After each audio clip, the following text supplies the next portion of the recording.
नमस्कार, आप देख रहे हैं न्यूज नेशन और आज हम आपको कोरोना से इस लड़ाई में कुछ ऐसे यूजफुल टिप्स देने जा रहे हैं। हमारे साथ दो प्रतिष्ठित डॉक्टर्स इस वक्त मौजूद हैं। डॉक्टर स्वाति महेश्वरी हमारे साथ हैं और डाइटिशियन शालू आहूजा हमारे साथ इस वक्त जुड़ चुकी हैं। ये दोनों आपको कुछ ऐसे हेल्दी टिप्स देंगे जो आपके तमाम कन्फ्यूजन्स को दूर करेंगे। शालू आपको बताएंगी कि इम्यूनिटी कैसे बढ़ाई जा सकती है और इस लॉकडाउन पीरियड में अगर आपको बहुत ज़्यादा मंचन करने का मन कर रहा है, क्रेविंग हो रही है, तो क्या हेल्दी ऑप्शंस हैं और कैसे आप अपने वजन पर भी कंट्रोल रख सकते हैं और इम्यूनिटी अच्छी कर सकते हैं। साथ ही डॉक्टर स्वाति महेश्वरी आपके उन तमाम सवालों का जवाब देंगी जो अब आपके जहन में आते हैं। मास्क दुकान पर मांगने जाइए तो एक की बजाय 10 दिखाते हैं अलग अलग ब्रांड के, तो कौन सा मास्क सही है? क्या घर पर भी मास्क बना सकते हैं? अगर आपको जो एंटीसेप्टिक सोल्यूशन है वो नहीं मिल रहा है, उसकी शॉर्टेज चल रही है, तो क्या करें? घर पर कौन सा विकल्प आप तैयार कर सकते हैं, ये डॉक्टर स्वाति आपको बताएंगी। साथ ही घर पर ही आपको बताएंगी अगर सैनिटाइजर नहीं मिल रहा है, हालांकि अभी ऐसी स्थिति नहीं आ रही है, लेकिन अगर ऐसी कोई स्थिति आती है कि आप नहीं जा पा रहे हैं, नहीं मिल रहा है, तो आपके केमिस्ट के पास ऐसी कौन सी चीज़ें उपलब्ध होती हैं जिनसे आप घर पर सैनिटाइजर का सब्स्टिट्यूट बना सकते हैं। तो ये तमाम चीज़ों का डेमो आज होगा हमारे स्टूडियो में। तो कोरोना कवच तैयार होगा, वो भी मेड इन होम यानी घर का बना हुआ।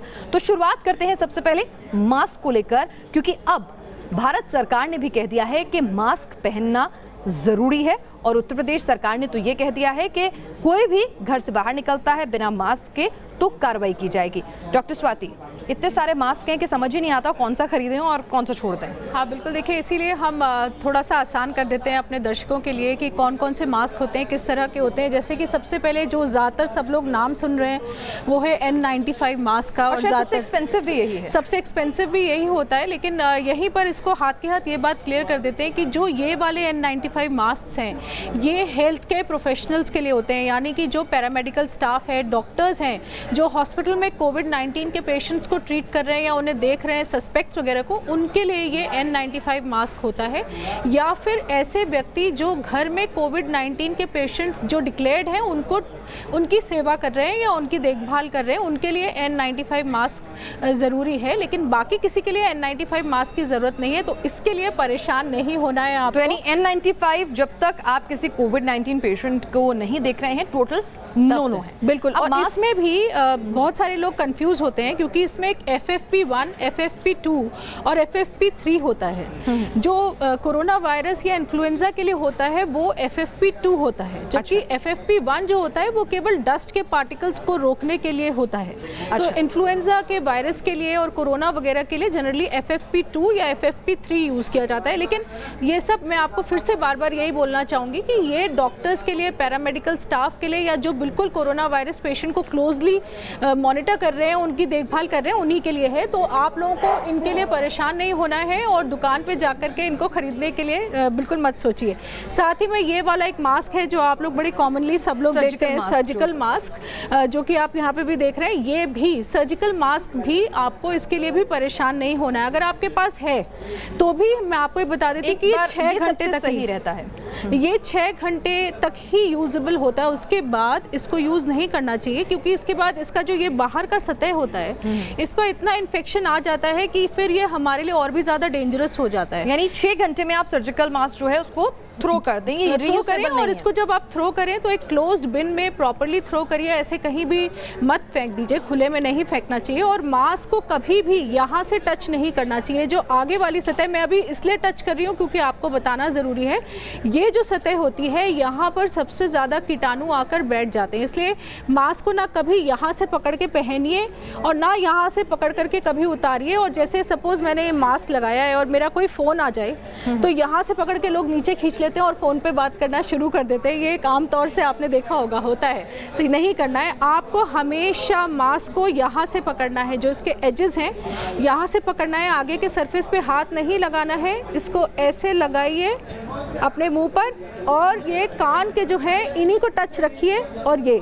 यानी एक कान के ऊपर और एक कान के नीचे। बिल्कुल। फिर आप यहाँ से पकड़ के इसको खींच लीजिए और यहाँ पर सील पूरी प्रॉपर होनी बहुत ज़रूरी होती है। अगर यहाँ से आपके एयर लीक हो रही है तो फिर कोई फ़ायदा नहीं है मास्क पहनने का। तो ये सील और टाइट होना आपके लिए बहुत ज़रूरी है। तो आपने कई सारे लोगों को देखा, वो झूलता रहता है, उनका मास्क ढीला ढीला पहन लेते हैं, वो ठीक नहीं है, ऐसा नहीं करिए। और जब भी आप उतारेंगे तब भी आप इसको यहाँ से पकड़ कर उतारेंगे, यहाँ से पकड़ के नहीं खींचेंगे इस तरह से, इसको यहीं से पकड़ करके उतारेंगे। तो आपको ये वाला जो सरफेस है इस पर हाथ नहीं लगाना है, ये आपको ध्यान रखना बहुत ज़रूरी है जी। अब ये भी आपके लिए खरीदना ज़रूरी नहीं है, इसके लिए भी सवाल मेरे पास एक जो ब्लैक कलर का मास्क रखा है वो स्पॉन्ज वाला जो है, कई लोग ऐसा सोचते हैं कि ये मास्क जो है सर्जिकल मास्क से थोड़ा महंगा आता है, N95 से थोड़ा सस्ता आता है और इजीली अवेलेबल होता है।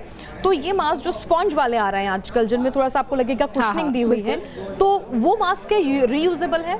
नहीं, ये मास्क भी रीयूजेबल नहीं होते हैं। जो N95 मास्क होते हैं, जनरली ऐसा देखा गया है कि अगर हम N95 मास्क जो होते हैं वो एक इलेक्ट्रोस्टैटिक फैब्रिक के बने होते हैं, जो कि एक खास तरह का फैब्रिक होता है जिससे कि इनको बनाया जाता है, उसमें एक इलेक्ट्रोस्टैटिक चार्ज होता है। तो अगर हम इसको बाय चांस, चलिए मान लेते हैं कि हमारे पास ये मास्क है और अब हमारे पास कोई और ऑप्शन नहीं है और हमने इसको साबुन से धो लिया, मान लेते हैं कि हमने अगर इसको साबुन से धोया है तो इस मास्क की जो एफिशिएंसी है वो 21% तक कम हो जाती है। अच्छा। तो फिर ऐसी सिचुएशन में इस मास्क को पहनने का कोई खास फायदा नहीं रहता। अगर मैं ये कहूँ कि क्योंकि जब हम इसको रब करते हैं साबुन से तो इसका जो फाइबर होता है, अंदर जो माइक्रो फाइबर्स होते हैं वो खराब हो जाते हैं। दूसरी बात, अगर मैं कहूँ कि ठीक है मैं इसे वॉश नहीं करती हूँ, मैं इसको एल्कोहल से साफ़ कर लेती हूँ, उससे सैनिटाइज कर लेती हूँ उसको, अगर मैं इसको एल्कोहल से साफ़ करती हूँ तो इसके अंदर जो इलेक्ट्रोस्टैटिक चार्ज होता है वो खराब हो जाता है और ये मास्क 37% तक फिर ख़राब हो जाता है। तो अब आप सोचिए कि जो मास्क आप अपनी सुरक्षा के लिए पहन रहे हैं, अगर वो 37-40% ऑलरेडी ख़राब है तो उसको पहनने का क्या फ़ायदा है। इसलिए जो N95 मास्क होते हैं और ख़ास तौर से जो हॉस्पिटल में N95 मास्क होते हैं वो ऑटोक्लेव ही हो सकते हैं, वही एक तरीका होता है उनको स्टरलाइज करने का, और कोई हम साबुन से या एल्कोहल से उनको स्टरलाइज नहीं कर सकते हैं। चलिए, तो हम आपको आगे के हिस्से में घर पर भी आप कैसे अपने पास मौजूद सामान से जो है मास्क बना सकते हैं, रुमाल कितना इफेक्टिव हो सकता है, इन तमाम सवालों के बारे में जवाब देंगे। लेकिन अब हमारे साथ शालू जी भी लगातार जुड़ी हुई हैं। शालू जी, हम आपसे पूछना चाहेंगे, समझना चाहेंगे कि जैसे ही लोगों ने कोरोना के बारे में सुना तो वो तुरंत अब अपनी इम्यूनिटी बूस्ट करना चाहते हैं। क्या आप उन्हें कुछ ऐसे टिप्स दे सकती हैं, कुछ ऐसे खान पीन की आदतों में कुछ ऐसी चीज़ें बता सकती हैं जिससे इम्यूनिटी बेहतर हो? रातों रात तो बनेगी नहीं, लेकिन फ्यूचर में कभी कोई ऐसी बीमारी आती है या कोई परेशानी होती है तो हम बेहतर तरीके से लड़ने के लिए तैयार हों। क्या टिप्स देंगे आप? हाँ जी, ऐसा हो रहा है कि सबको यही लग रहा है कि हम 2 दिन में ही अपना इम्यून सिस्टम जो है वो स्ट्रॉन्ग कर लेते हैं। ऐसा पॉसिबल नहीं है, लेकिन अगर आप ये डेली बेसिस पे ये चीज़ें अडोप्ट करेंगे देन डेफिनेटली आपका इम्यून सिस्टम बहुत ही अच्छे से हो जाएगा। जैसे कि मैं आपको बात करती हूँ विटामिन सी की। विटामिन सी में हमारे जो आते हैं वो है red pepper, broccoli, mushrooms, strawberries, guava and ये हमारा आंवला, लेमन, ऑरेंजेस। अगर आप इनका डेली बेसिस पे इन चीज़ों को खाएंगे तो आपका जो इम्यून सिस्टम है बहुत अच्छा हो जाएगा। पर इन सब चीज़ों के साथ साथ हमें जिंक भी चाहिए। ये नहीं कि सिर्फ अगर आप विटामिन सी ले रहे हैं तो आपका काम चल जाएगा।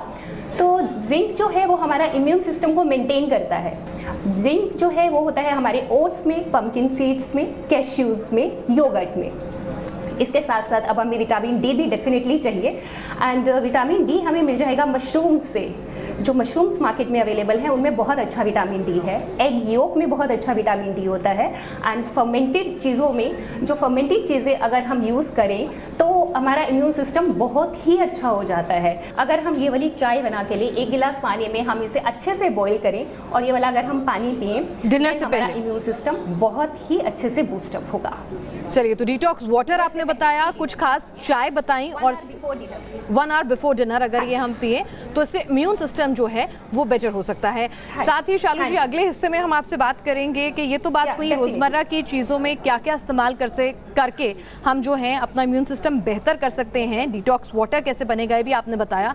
अगले हिस्से में हम बात करेंगे उस परेशानी की जो लॉकडाउन अपने साथ लेकर आया है, वो है वेट गेन की, और जो हमारी लगातार घर में कुछ ना कुछ खाने की आदत है और लोग बाग जो हैं बहुत सारे चैलेंजेस पोस्ट कर रहे हैं, 21 डेज लॉकडाउन, 21 डेज डिशेस, तो उसके लिए क्या कुछ हेल्दी ईटिंग हैबिट्स हम लोग अपना सकते हैं ताकि वेट लॉस भी हो और खाने की क्रेविंग भी ना हो, उस पर मैं बात करूंगी। लेकिन एक बार फिर से मैं डॉक्टर स्वाति के पास आती हूँ।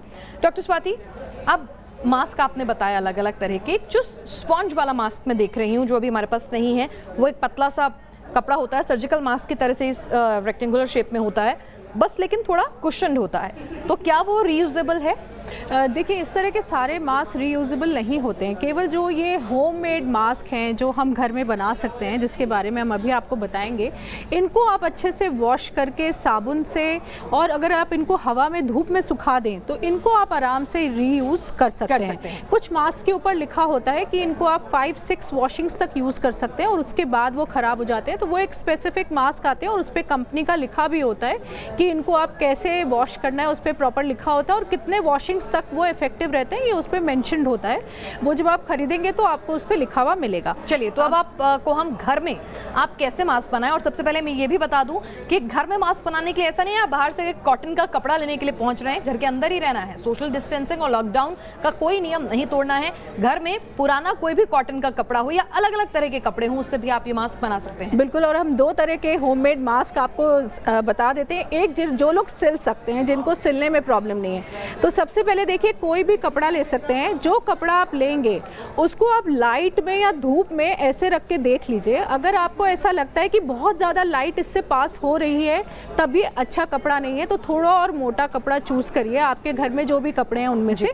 अगर कपड़े में से लाइट ज़्यादा अच्छे से पास नहीं हो रही तो इसका मतलब कि वो ज़्यादा अच्छा रहेगा आपके लिए। अब आप इस तरह का कोई एक कपड़ा चूज़ कर लीजिए, उसके बाद हमें उसकी लेयर्स बनानी है और हमें एक लेयर से काम नहीं होगा। एक लेयर से काम नहीं होगा। इसके हम जैसे यहाँ पर तो हमारे पास सहूलियत से कटे हुए भी हैं पीसेस, तो जैसे 1 हो गया, ये 2 हो गए और ये 3 हो गए, तो हम ये 3 लेयर्स को एक के ऊपर एक रखेंगे। या आप, अगर आपके पास पूरा एक कपड़ा है तो आप उसको इस तरह से 3 लेयर्स में फोल्ड भी कर सकते हैं, वो कोई इशू नहीं है, पर आप इसको 3 लेयर्स में आराम से एक के ऊपर एक रख लीजिए। और ये हमारे पास यहाँ पर इसकी स्ट्रिंग्स के लिए कटी हुई पतली पतली स्ट्रिप्स हैं, जिनको आप सिल करके इस तरह से स्ट्रिंग्स बना सकते हैं और इनको आप सिल लीजिए और इसको फिर आप मास्क के एंड पर यहाँ पर 4 स्ट्रिंग्स चारों कोनों पर सिल देंगे, तो ये इस तरह का, जैसा हमारे पास अभी बना हुआ है, इस तरह का बना हुआ मास्क बन जाएगा आप। और ये जो स्ट्रैंड्स हैं, इनको आपने जैसे यहाँ ये बांधा और इनको आप यहाँ पीछे बांधेंगे और यहाँ इसको भी हम यहाँ आगे से नहीं छुएंगे, अवॉइड करेंगे, और इसी तरह से ये भी पीछे बन जाएगा और इसका ये वाला हिस्सा जो है ये भी ऐसे पीछे बन जाएगा और इसको टाइट कर लेंगे ताकि यहाँ से गैप ना रहे। अब मान लीजिए कि आप सिल नहीं सकते हैं पिनाज, बहुत सारे लोग ऐसे भी हो सकते हैं जो जिनके पास इतना टाइम नहीं है कि वो उसको सिल पाएँ, तो एक और बहुत आसान तरीका बता देती हूँ आपको। उसके लिए आपको रबर बैंड्स चाहिए 2, या तो आपके पास ये बड़े साइज़ का रबर बैंड घर में हो सकता है, या हो सकता है आपके पास ये छोटे साइज़ का रबर बैंड हो, तो मैं दोनों ही दिखा देती हूँ कि दोनों ही चल रहे हैं, दोनों से ही बन सकता है, कोई दिक्कत की बात नहीं है। अब इसके लिए हम क्या करेंगे, हमने एक कपड़ा ले लिया, ये आप कपड़ा देख रहे हैं, इसको हम डबल फोल्ड कर लेंगे। यहाँ पर डबल फोल्ड करके हम यहाँ से, अगर आप थोड़ा और फोकस कर पाएँ तो देखिए, मैं यहाँ से इसके एक एंड से रबर बैंड को अंदर घुसा रही हूँ यहाँ पर, और मैंने इस रबर बैंड को यहाँ तक फिट कर दिया है। दूसरे एंड से भी हम रबर बैंड को यहाँ से घुसाएंगे और ये भी आप देख रहे हैं कि इसके सेंटर तक ऑलमोस्ट, अगर आप देख पाएँ तो इसके सेंटर तक दोनों तरफ से पिनास इसके रबर बैंड आ गया है। अब हम इसको इसके साथ फोल्ड कर देते हैं, एक साइड से इधर और एक साइड से इधर। बस ये हमारा मास्क रेडी हो गया है। मैं आपको इसको पहनना भी दिखा देती हूँ। ये देखिए, ये रबर बैंड से ये मेरे कान के पीछे चले गए हैं और ये मेरा सबसे सिंपल मास्क। चलिए, अगर सिलाई नहीं आती है तो रबर बैंड से भी आप ये मास्क तैयार कर सकते हैं। और इसमें हमें मात्र 2 मिनट भी नहीं लगे इसको बनाने में, और इसको आप आराम से धो सकते हैं और धो करके दोबारा यूज़ कर सकते हैं। तो इसमें मुझे लगता है शायद सबसे आसान होगा ये बनाना, जिसमें सिर्फ एक कपड़ा चाहिए और 2 रबर बैंड चाहिए आपको और कुछ नहीं चाहिए। लेकिन एक बात और यहाँ ये याद रखनी है कि जो मास्क आप यूज़ कर रहे हैं वो आपका घर का कोई और सदस्य नहीं यूज़ करेगा, वो मास्क सिर्फ आपके लिए है। तो इंटरचेंजिंग ऑफ मास्क बिल्कुल नहीं करनी है। कोई भी जना ये ना सोचे कि हम एक मास्क घर के लिए बना लें और जो भी बाहर निकल रहा है वो जना उस मास्क को यूज़ कर ले, तो ऐसा नहीं करिए। और हफ्ते भर के बाद आप एक नए कपड़े से मास्क बना लीजिए और उसको डिस्कार्ड कर दीजिए। चलिए, तो ये खास चीज़ें रखनी है। और घर की पुरानी शर्ट, पुराने कपड़े, चुन्नी, दुपट्टे, चादर, किसी भी चीज़ को आप अच्छे से एंटीसेप्टिक सोल्यूशन में वॉश कर लें, क्लीन कर लें और हाइजीन का ख्याल रखते हुए मास्क जो हैं वो आप बना सकते हैं, जो हमने आपको यहाँ स्टूडियो में भी बनाने के लिए सिखाया है। अगले हिस्से में हम आपको बताएंगे कि आजकल एंटीसेप्टिक सोल्यूशंस जो हैं वो बहुत मुश्किल से मिल रहे हैं, शॉर्टेज हो रही है, तो ऐसे में कैसे आप उसका सब्स्टिट्यूट घर पे तैयार कर सकते हैं वो भी आपको डॉक्टर स्वाति बताएंगी। लेकिन उससे पहले एक बार फिर से मैं डॉक्टर शालू के पास जाना चाहूँगी। शालू जी, न्यूट्रिशनिस्ट शालू जी हमारे साथ इस वक्त जुड़ी हुई हैं। शालू जी, आपसे मैं समझना चाहूँगी कि जो लोग अभी क्या हुआ है लॉकडाउन में ज़्यादा खा रहे हैं, तो उनके लिए आप कुछ ऐसा बता सकती हैं कि थोड़ा मंचन क्या चीज़ें हेल्दी करें, या फिर अगर खा लिया है बहुत ज़्यादा तो कैसे आने वाले दिनों में, जो आने वाले बचे हुए दिन हैं, अपनी डाइट में क्या कुछ चेंजेस लाएं या क्या कुछ इंक्लूड करें जिससे थोड़ा नुकसान कम हो सके? हाँ जी, ज़रूर जी पिनाज। तो बात ये है कि लोग सब घर में हैं एंड सबको बहुत ज़्यादा स्ट्रेस है, तो वो लोग स्ट्रेस ईटिंग कर रहे हैं। बेसिकली हम इसे इमोशनल ईटिंग बोलेंगे कि जो जब भी हमें स्ट्रेस होता है तो वो हंगर हार्मोन को डेफिनेटली वो रिलीज़ करता है। सो वहाँ पे हम ज़्यादा ईटिंग अपनी करनी शुरू कर देते हैं। सो मैं बात करूँगी कि यहाँ पे आप क्या क्या मंचिंग में क्या ले सकते हैं। आप मखाने ले सकते हैं, मुरमुरा ले सकते हैं, भुना चना ले सकते हैं। एंड अगर आपको लगता है कि नहीं इससे भी हमारा नहीं चल रहा है तो आप 2 एग वाइट कभी भी दिन में ले सकते हैं। योगर्ट ले सकते हैं आप। अगर मैंने बात की है 2 एग वाइट की, तो इसमें आपका बहुत अच्छा प्रोटीन भी चला जाएगा और 2 एग वाइट में हमें इतनी कैलोरीज भी नहीं मिलेंगी, क्योंकि एक एग वाइट में 18 कैलोरीज हैं। सो अगर आप 36 कैलोरीज ले भी लेते हैं, वो भी हमारे प्रोटीन सोर्स से, तो ये आपका बहुत ही अच्छा होगा हमारे लिए। तो हम बात करते हैं कि आपको किस तरह का मील प्लान करना चाहिए। सबसे पहले तो मैं कहूँगी जो भी वेजिटेबल्स आ रहे हैं, जो भी फ्रूट्स आ रहे हैं, मैंने यहाँ पे AC भी लेके आई हूँ मैं, एप्पल साइडर विनेगर। सो आपको इससे अच्छे से वॉश करना है। जिस भी यूटेंसिल में आप अपनी वेजिटेबल्स को, अपने फ्रूट्स को वॉश करते हैं, आप उसमें ये 4 चम्मच अपना ACV एप्पल साइडर विनेगर डाल देंगे एंड देन उसको हाफ एन आवर तक डिप करके रख देंगे। हाफ एन आवर के बाद हम उसे निकालेंगे, देन हम उसे क्लीन वाटर से वॉश करेंगे एंड देन हमने क्या करना है, उसे ऐसे ही बाहर निकाल के रख देना है। उसे हमने वाइप नहीं करना है, ताकि अगर उसमें कोई वायरस या कुछ भी है तो अपने आप से वो ड्राई हो जाएगा और अपने आप से वो डाई हो जाएगा। एंड देन हम बात करेंगे कि किस तरह से मील प्लान करना है। सबसे पहले तो अपनी लाइफ में थोड़ा डिसिप्लिन लाइए। जो आपके साथ हो रहा है वो हम सबके साथ हो रहा है, ऐसा नहीं है। सो ये अब पता नहीं कब तक ये चलता है, हमें ये भी आइडिया नहीं है इसका कुछ। सो हम बात करेंगे कि दिन में कम से कम कार्ब्स लीजिए, क्योंकि आपका कैलोरीज आउटपुट इतना नहीं है। जहाँ कैलोरीज आउटपुट नहीं है, अगर आप इनपुट करते रहेंगे देन डेफिनेटली आप वेट गेन कर लेंगे। और हमेशा ये मत सोचिए कि मुझे कम खाना है, मैं डाइट पे हूँ, मुझे डाइट पे रहना है। जहाँ एक ये डाइट वर्ड आ जाएगा ना, वहाँ पे आप कुछ भी नहीं कर पाएंगे। आप ये सोचिए कि मुझे हेल्दी ईटिंग करनी है, मुझे हेल्दी रहना है, मुझे अपने लिए, अपनी फैमिली के लिए हेल्दी रहना है। और अभी तो देखिए जो सारा मेडिकल स्टाफ है वो सब कोरोना जितने भी लोगों हुआ है उनमें इतना बिजी है, तो ये बेटर है कि आप अपना ख्याल खुद रखिए। डॉक्टर शालू, आपने तमाम ये हेल्दी टिप्स दिए हैं और सब्स्टिट्यूट्स बताए हैं लॉकडाउन पीरियड में खाने के, और तरीकों में भी फेरबदल बताया है। इस बीच एक बार फिर से डॉक्टर स्वाति के पास आते हैं। डॉक्टर स्वाति, अगर आपसे समझना चाहें कि अब बहुत सारे लोग जो हैं उन्हें एंटीसेप्टिक सॉल्यूशंस जो हैं वो नहीं मिल रहे हैं, तो ऐसे में फ्लोर भी क्लीन करना है, अपने डोर्स को भी क्लीन करना है, कोई सब्स्टिट्यूट है आपके पास? देखिए, फ्लोर्स और जितने भी आपके सर्फेसेस हैं जिनको आपको डिकंटामिनेट करना होता है, उसके लिए तो ये ब्लीचिंग पाउडर जो होता है ये बेस्ट सोल्यूशन होता है।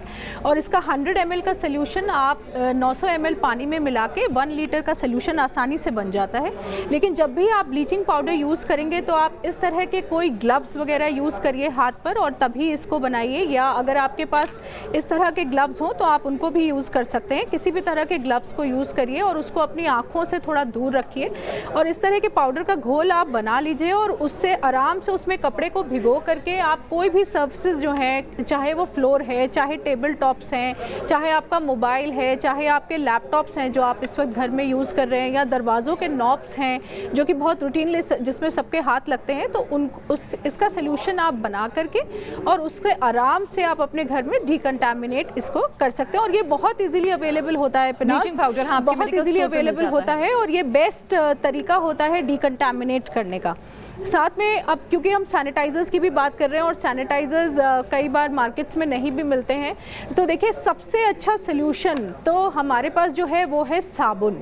तो साबुन और पानी से हाथ धोना ये सबसे अच्छा उपाय आपके पास है। तो अगर सैनिटाइज़र नहीं मिल रहा है तो परेशान बिल्कुल नहीं हो, आप साबुन का इस्तेमाल करिए, वो सबसे ज़्यादा कारगर होता है। फिर भी WHO जो कि वर्ल्ड हेल्थ ऑर्गेनाइजेशन है, उन्होंने एक तरीका बताया है जिससे कि हम घर में सैनिटाइज़र बना सकते हैं, लेकिन उसके लिए आपको कुछ खास इंग्रेडिएंट्स चाहिए होते हैं जिससे ये बनता है। करके आप थोड़ा सा दिखा सकें, मैं चाहूंगी। जैसे कि हमारे पास इसके लिए हमें 4 चीज़ें चाहिए होती हैं। पहला हो गया आइसोप्रोपिल अल्कोहल जो कि 99.8% होना चाहिए। इस पर अभी ऐसा नहीं लिखा है लेकिन ये 99.8 ही है और इतना ही होना चाहिए। तो आइसोप्रोपिल अल्कोहल 99.8% चाहिए होता है। उसके बाद हाइड्रोजन पेरोक्साइड 3% चाहिए होता है। ये बहुत कम मात्रा में चाहिए होता है, ये हमारे पास थोड़ा ज़्यादा है अभी। तो हाइड्रोजन पेरोक्साइड चाहिए होता है इसके लिए, और इसके साथ आपको ग्लिसरॉल चाहिए होगा जो कि अराउंड 98% होना चाहिए। तो ग्लिसरॉल होना चाहिए और आपके पास डिस्टिल वाटर होना चाहिए। अगर डिस्टिल वाटर की सुविधा नहीं है तो आप पानी को उबाल करके ठंडा कर सकते हैं और उसको ठंडा करने के बाद वो डिस्टिल वाटर की तरह से ही काम करता है। अब इसमें बहुत आसान और सिंपल है, आप कोई भी एक बोल ले लीजिए और उसमें आपको जो उन्होंने WHO ने बताया है वो उन्होंने 10 लीटर के हिसाब से प्रोपोर्शंस बताए हैं। आप उसको 1 में कन्वर्ट कर, हम उसको 1 में कन्वर्ट कर लेंगे। तो जैसे कि उन्होंने बोला है कि आइसोप्रोपिल अल्कोहल आपको 750 ml इसमें मिलाना होगा। ये हम लोगों ने नाप के रखा है, इसलिए हम यहाँ पर अभी नाप नहीं रहे, लेकिन आप इसको घर पर नाप करके ही डालेंगे। मेजरिंग कप्स आते हैं जी या हाँ, फिर बिल्कुल आपके पास मेजरिंग ग्लास आते हैं, तो उनसे नाप के ही करिएगा। उनसे नाप के ही करना है आपको, अपने आप से कोशिश करें इसकी जरूरत बिल्कुल ना पड़े, ये लास्ट रिजॉर्ट है क्योंकि इन चीजों को बनाते वक्त भी खास सावधानी बरतनी चाहिए। देखिए एक तो ये अल्कोहल होता है तो इससे कहीं भी अगर इन्फ्लेमेशन है आसपास, फ्लेम्स हैं या कुछ भी ऐसा है तो गैस के पास नहीं होना चाहिए, कोई कैंडल नहीं होनी चाहिए आसपास, खुले में बनाएं और अपने फेस को भी प्रोटेक्ट करें, ग्लव्स का भी इस्तेमाल करें जब आप इन चीज़ों को बनाएं। और साथ में आपके पास कुछ खाली शीशियाँ होनी चाहिए बिना जिसमें कि आप इसको भर के रखेंगे, और उन खाली शीशियों को भी आप साबुन और पानी से धो के थोड़ी सी देर के लिए धूप में उल्टा करके रख दीजिए ताकि वो भी स्टरलाइज हो जाए, ताकि जब आप सैनिटाइजर उनमें डालें, या अगर आप ऐसा नहीं करना चाहते तो उन बॉटल्स को अगर वो हीट स्टेबल हैं तो उनको आप पानी में बॉईल कर सकते हैं, और बॉईल करने के बाद आप उनको फिर से धूप में सुखा लीजिए और फिर उसके अंदर ये आपको डालना है। इसके बाद इसमें हाइड्रोजन पेरोक्साइड डालना है और 1 लीटर के लिए केवल 41.7 ml ही हमें इसमें डालना होगा, जो कि बहुत थोड़ा अमाउंट होता है। उसको आप इसमें मिलाएंगे और ये सब प्लीज़ मेजर करके ही डालना है आपको, कुछ भी बिना मेजर करके नहीं डालना है, क्योंकि अगर आप सही मात्रा में चीज़ें नहीं मिलाएंगे तो जो हम 70% अल्कोहल अचीव करना चाहते हैं, जो कि एक सैनिटाइज़र में होना ज़रूरी है तभी वो इफेक्टिव होता है, वो अचीव नहीं हो पाएगा। फिर इसमें हम ग्लिसरॉल मिलाएंगे और उसके बाद हमें इसमें पानी मिलाना है जो कि 1 लीटर होना चाहिए। हमारे पास अभी ये उतना ही पानी है और ये बस इतना सा ही सिंपल ही है और ये तैयार हो जाता है। जी हाँ, बस आपको केवल इंग्रेडिएंट्स को मिलाना है, सही मात्रा में मिलाना है और फिर इनको आपको बस इस खाली बॉटल्स में भर के रख लेना है। जो ग्लिसरॉल इसमें होता है उससे वो थोड़ा स्टिकीनेस आ जाती है जो सैनिटाइजर्स में होता है, जैसे आपने देखा है।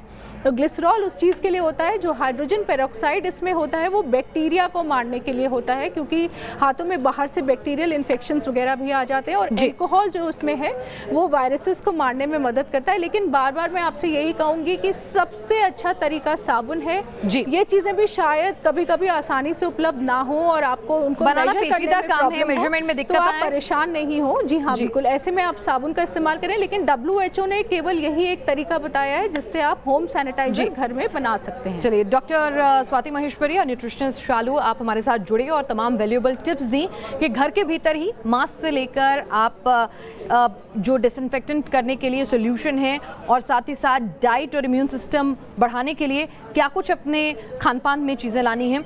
वो तमाम वैल्यूएबल टिप्स दिए, वो भी मेड इन होम। कोरोना कवच तैयार हुआ है मेड इन होम। आप दोनों का बहुत बहुत शुक्रिया और हमारे इस खास पेशकश में फिलहाल के लिए इतना ही।